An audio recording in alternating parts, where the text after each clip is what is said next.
Motivados por la esperanza. Ese va a ser el título de nuestra lección de esta semana, la 7ª semana de nuestro estudio sobre el gran conflicto. Y justamente vamos a comenzar a ver qué es lo que ha motivado a los hijos de Dios a lo largo de toda la historia. Aunque ya hemos hablado de la palabra de Dios, en la palabra de Dios se encuentra una promesa que debería todavía animar nuestras vidas, aunque a veces pareciera que ha perdido para nosotros su poder. Tenemos que regresar a esta promesa. Vamos a orar para pedir al Señor su bendición, porque vamos a hablar de la promesa de su regreso en la lección de hoy. Querido Padre, gracias por tus misericordias, porque tú eres bondadoso con nosotros y nos das tu palabra para ayudarnos a volver a la esperanza. En el nombre de Cristo Jesús. Amén. Pastor Dani Perla, en la Biblia, en toda la Biblia, desde el Antiguo Testamento y el Nuevo Testamento, encontramos las promesas del regreso de Cristo Jesús. Y los reformadores protestantes lo tenían esto en mente. Los peregrinos que vinieron a América lo tenían esto en mente. Nosotros debemos tenerlo en mente. Parece que en nuestra época esto se ha olvidado un poco, pero quizás quiero que comencemos por ahí. ¿Cuán importante debe ser para nosotros la promesa del regreso de Jesús? Creo que es una de las promesas que trae esperanza para la iglesia.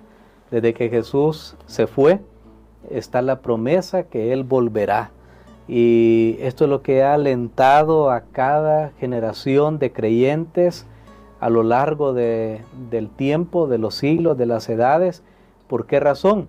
Porque cuando Cristo venga, va a significar el fin de esta lucha entre el bien y el mal para los hijos de Dios. Va a significar el fin del dolor, el fin del sufrimiento, el fin del llanto, de la enfermedad, de la muerte, de la persecución, el final de todas aquellas cosas que hoy afligen al pueblo de Dios. Entonces, por eso es que esto es conocido como realmente la bienaventurada esperanza en la palabra de Dios, porque nos mantiene en perspectiva de que lo que vemos hoy no es el final, de que lo que tenemos hoy no es el final.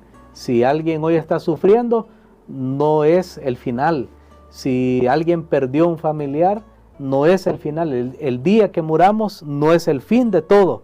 No, Jesús viene y eso va a significar una restauración para la vida de los hijos de Dios. Y gloria a Dios por eso, pastor. Aunque nosotros aquí lo hemos afirmado, y de hecho en nuestra lección, en la introducción, casi nunca hablamos de la introducción del sábado, pero en nuestra introducción de la lección nos menciona cerca de 1800 referencias en el Antiguo Testamento de la segunda venida.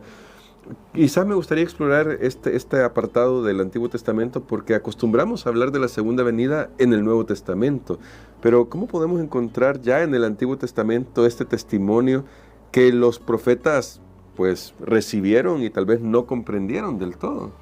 Bueno, siempre en la palabra de Dios nosotros encontramos que hay luz desde los tiempos antiguos, aunque yo quiero decirles algo en relación a esto de la venida del Señor. Por supuesto, para que haya una segunda venida, primero tiene que haber una primera venida, y ya fue, ya sucedió, ya se realizó, y eso nos da la base para la segunda venida. El Antiguo Testamento está saturado de estas promesas, a veces se fusionan, y por eso tuve que mencionar lo de la primera venida, porque hacen como que fuera una sola. Pero además de eso, incluso al pueblo de Israel se le presentó la promesa de la venida de Jesús a esta tierra de una manera que si ellos aceptaban todo lo que significaba eso, ya no iba a haber necesidad siquiera de una segunda venida. Entonces, eso es lo que nosotros encontramos en el Antiguo Testamento. Lastimosamente, el pueblo de Dios fue el pueblo de Israel. Nosotros leemos toda la larga historia de ellos en el Antiguo Testamento, de fracasos, de levantarse, de volver a fallar. Y bueno, finalmente Jesús vino por primera vez, pero la promesa permanece. De hecho, cuando vamos al Nuevo Testamento es bien interesante encontrar una referencia que en realidad es del Antiguo Testamento de la época, hablando de la vivencia en el libro, pequeño libro, carta de Judas, ahí se encuentra que desde los tiempos de Enoc ya se hablaba de esta promesa maravillosa. Así que la palabra de Dios tiene este mensaje de esperanza, donde vemos un mensaje donde hable de la finalización del pecado, de la restauración, de un cielo nuevo, una tierra nueva. Por ejemplo, Isaías habla de eso. Estamos refiriéndonos a lo mismo. Eso solo puede suceder cuando Cristo Jesús aparezca en realidad para salvar a su pueblo. Y me gustaría, pastor, que fuéramos a algunos textos bíblicos, porque aunque estamos hablando de la promesa que aparece en la Biblia, tal vez lo mejor que podemos hacer siempre es leer la promesa para que aliente nuestro corazón. Un texto que es famosísimo respecto a esto es Juan capítulo 14, y los primeros 3 versículos nos dan el aliento que necesitamos para cada momento. Y dice el pasaje, en los primeros 3 versículos de Juan capítulo 14, no se turbe vuestro corazón, creéis en Dios, creed también en mí. En la casa de mi Padre muchas moradas hay, si así no fuera yo os lo hubiera dicho. Voy pues a preparar lugar para vosotros, y si me fuere y os preparare el lugar, vendré otra vez y os tomaré a mí mismo, para que donde yo estoy, vosotros también estéis. Luego tenemos Primera de Tesalonicenses, que también es un pasaje que da mucho consuelo, y en el capítulo 4 de Primera de Tesalonicenses, los versículos 13 al 18, dice la palabra del Señor así: tampoco queremos, hermanos, que ignoréis acerca de los que duermen, para que no os entristezcáis como los otros que no tienen esperanza. Porque si creemos que Jesús murió y resucitó, así también traerá Dios con Jesús a los que durmieron en él. Por lo cual os decimos esto en palabra del Señor, que nosotros que vivimos, que habremos quedado hasta la venida del Señor, no precederemos a los que durmieron. Porque el Señor mismo, con voz de mando, con voz de arcángel y con trompeta de Dios, descenderá del cielo, y los muertos en Cristo resucitarán primero. Luego nosotros, los que vivimos, los que hayamos quedado, seremos arrebatados juntamente con ellos en las nubes para recibir al Señor en el aire, y así estaremos siempre con el Señor. Por tanto, alentaos los unos a otros con estas palabras. Y quizás la reflexión de hoy es mucho más breve que en otras ocasiones de nuestra lección, pero con estos 2 versículos que hemos leído, con estos 2 textos de la palabra de Dios, ¿cómo deberíamos nosotros los cristianos hacer frente a esos desafíos con los que todavía luchamos, pastor? Porque usted decía, cuando Jesús venga, será el final de nuestras luchas, esos tormentos, esas tristezas, pero mientras luchamos aquí, ¿cómo estos pasajes nos alientan y nos permiten poner la esperanza de verdad en lo que va a suceder cuando Jesús venga, y no en otras cosas que incluso se han metido en el cristianismo como un paraíso que ya está disfrutando algún ser querido? Que eso va a ser un tema que vamos a tener más adelante, justamente en la lección número 10. Pero ¿cómo podemos tener esperanza en realmente lo que la Biblia enseña? Que cuando Jesús venga, finalmente todo lo que estamos luchando ahora va a tener su respuesta. Bueno, creo que se trata de creer. Eso es lo que Jesús dice en San Juan 14.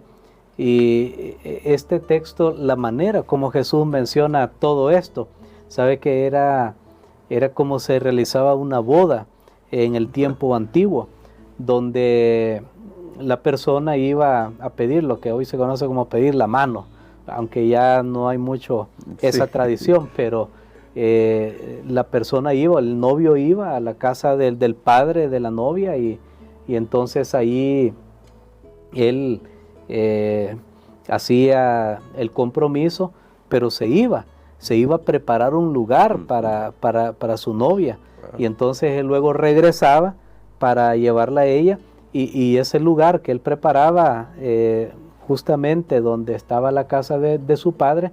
Entonces eso es lo que Jesús hace. Él está diciendo, yo ya vine una vez, ya yo di mi vida por ustedes, y esto significa que es en serio, esto es verdad, y entonces yo voy a regresar para consumar, porque notemos algo, se necesita la consumación final de la historia de la redención. Cristo ya vino, ya nos perdonó, ya nos salvó, pero todavía estamos en este mundo.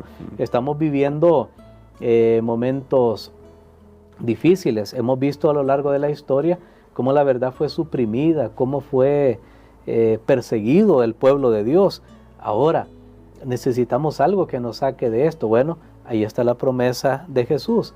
Yo voy a regresar y los voy a llevar a donde yo estoy. Así como Jesús ahora es inaccesible para el mal porque Él está en el cielo, un día los hijos de Dios van a vivir con Él y entonces sabrán que van a estar libres del pecado, del dolor y del sufrimiento. Y sabemos que aun cuando ocurren cosas negativas, por ejemplo, incluyendo la muerte, no es el fin, porque ahí en el texto de Tesalonicenses el apóstol Pablo también le habla a la iglesia, instruyendo a la iglesia de Tesalónica que estaban perdiendo a muchos de sus miembros, Sí. y ellos pensaban que la venida de Cristo era inminente, que iba a ser allí en sus días, y el apóstol Pablo tiene que animarlos y decirles, hermanos, no es así, pero no tienen que tener tristeza como aquellos que no tienen esperanza, porque Jesús murió y resucitó, y esa es la base de la Amén. esperanza del cristiano.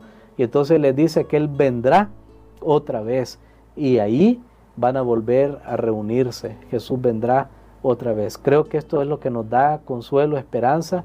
La esperanza la podemos disfrutar desde ahora, nos fortalece, nos capacita para hacer frente a las vicisitudes de esta vida, aunque sabemos que no lo tenemos ahora. Por eso es esperanza, porque es una promesa que tenemos de lo que va a suceder, pero que estamos, no como uno dice, bueno, un día espero ir a España y si se da bueno y si no, pues no tengo certeza. No, la esperanza en la Biblia es certeza. Amén. Que si se dice que esto va a suceder, va a suceder. Entonces, es la certeza que hay en nuestros corazones. Jesús vendrá otra vez. Y qué bueno que después de las largas persecuciones, de los largos siglos de oscurantismo que hemos estudiado, Dios trae un refresco a la iglesia con el tema de la venida de Cristo Jesús a esta tierra, donde sabemos que se pondrá fin al sufrimiento del pueblo de Dios. Amén. Así que le animamos a usted que está en sintonía de esta lección con nosotros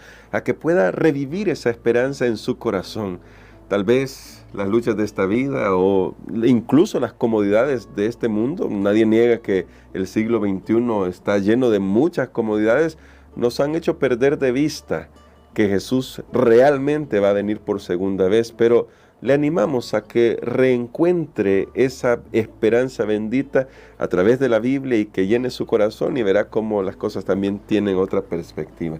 Me gustaría, pastor, que ore por nosotros por eso, para que nuestros ojos vuelvan a apreciar ese maravilloso regalo que tenemos en la promesa del pronto regreso de Jesús. Amén. Padre, te damos gracias, Señor, por esta bienaventurada esperanza que alienta nuestros corazones al recordarnos que tú vas a consumar todo el plan de redención para el ser humano, y que eso significará que Jesús vendrá en persona para recoger a los suyos. Ayúdanos, Señor, para estar preparados para ese día y ayudar a otros a prepararse en el nombre de Jesús. Amén. Amén.